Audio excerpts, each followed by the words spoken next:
सबसे पहले जो आज मैं आपको बताने वाली हूँ ये कि विष्णुदेव साय सीएम के तौर पर अब कमान संभालेंगे छत्तीसगढ़ की। और अमित शाह ने ये दांव जो खेला है, ये जो कार्ड खेला है, ये वाकई में इसने सबको चौंका दिया है। हमारे अनुभवी कार्यकर्ता है, नेता है, सांसद रहे, विधायक रहे, प्रदेश अध्यक्ष रहे। एक अनुभवी नेता को आपके सामने भारतीय जनता पार्टी लेकर आई है। आप इनको विधायक बना दो, उनको बड़ा आदमी बनाने का काम हम करेंगे। मुझे बताओ, विष्णुदेव साय को जिताएंगे क्या? अरे ऐसे नहीं जीतते भाई, जोर से बोलो, जिताएंगे। कमर के निशान पर बटन दबाएंगे। कि विष्णुदेव साय जो है वो कई बार के कह सकते हैं विधायक, 4 बार के सांसद रह चुके हैं। ऐसा कार्यकाल उनका रहा है कि हमेशा उन्होंने जीत दर्ज की है, हार का मुंह नहीं देखा है।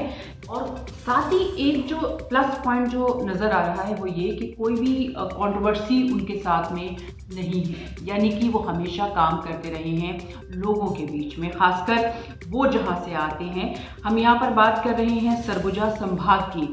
विष्णुदेव साय का जो असर है वो ऐसे में सामने आता है कि 14 सीटें हैं सरगुजा संभाग की, और यहाँ पर 14 सीटों पर कब्जा किया है बीजेपी ने।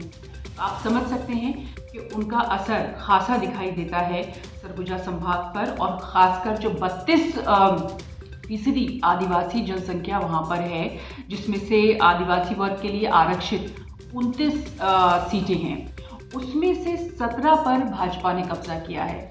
तो किस तरह की स्ट्रैटेजी, किस तरह की रणनीति अपनाई है विष्णुदेव साय ने, ये कम से कम बताता है कि आज अगर वो सीएम हैं तो ये बहुत ही एक अच्छा कदम उठाया गया है बीजेपी की तरफ से। और वो इस लिहाज से भी क्योंकि आज तक आदिवासी नेता सीएम नहीं बना है, लेकिन भाजपा ने विष्णुदेव साय को आगे लाकर कम से कम एक बहुत ही स्ट्रॉन्ग मैसेज दिया है।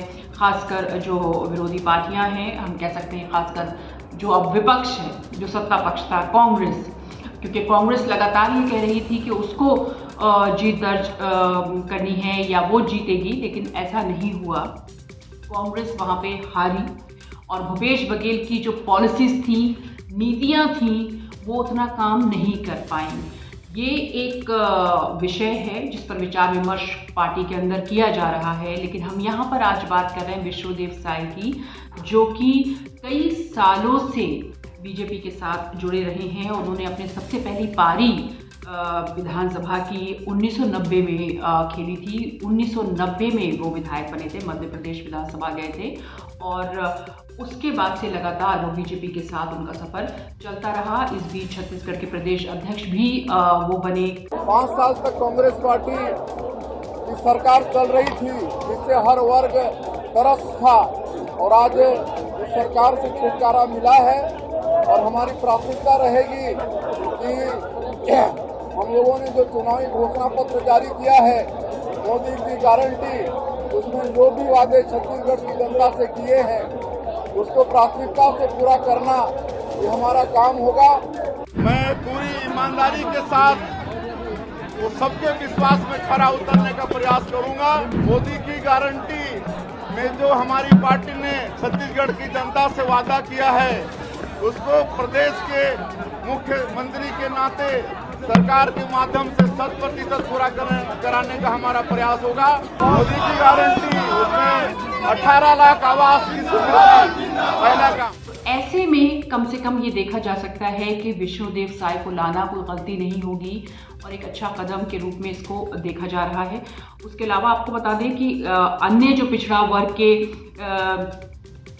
वर्ग से जो नेता आते हैं, वर्तमान की बात करें, बीजेपी के वर्तमान प्रदेश अध्यक्ष अरुण साव, केंद्रीय राज्य मंत्री रेणुका सिंह, आईएएस से विधायक बने ओपी चौधरी, और राज्य के पूर्व गृह मंत्री राम विचार नेताम के नाम पर भी चर्चा चल रही थी।